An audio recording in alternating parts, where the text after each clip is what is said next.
Pete, Rex, and Dale are brothers, bonded beyond blood. All three needed a heart transplant. Pete, the oldest of the three, got his heart transplant in 2001. When your heart function decreases, it gets to a point where you're short on breath, you can't lay flat on your back and sleep because you can't breathe. It becomes a full-time job just trying to get through one day at a time. Doctors ran out of options.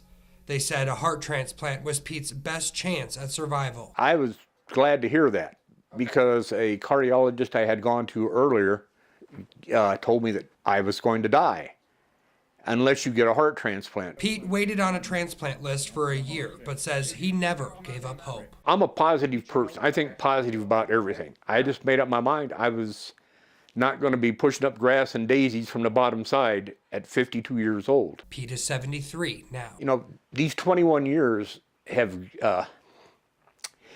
given me the opportunity to be here to give them a little moral support. And I was able to be with my wife. In 2020, Pete's brother Dale learned he too needed a heart transplant. Disbelief, didn't think, I was going with the odds. I've already had one brother who had a heart transplant 20 years ago. The chances of two brothers in the same family getting one. Dale received his heart transplant 9 months after being put on the waiting list.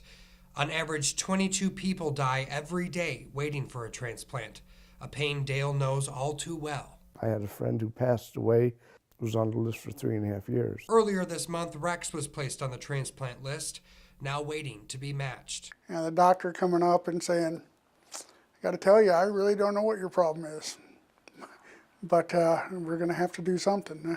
I knew that something, because the family was going to be a transplant. The three brothers continue to act how you'd expect brothers to act.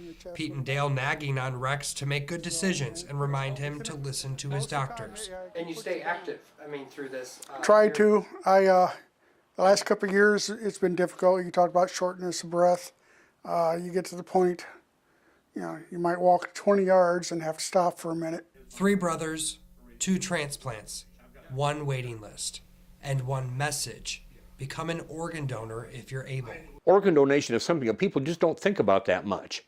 I know I didn't until I actually went in the hospital.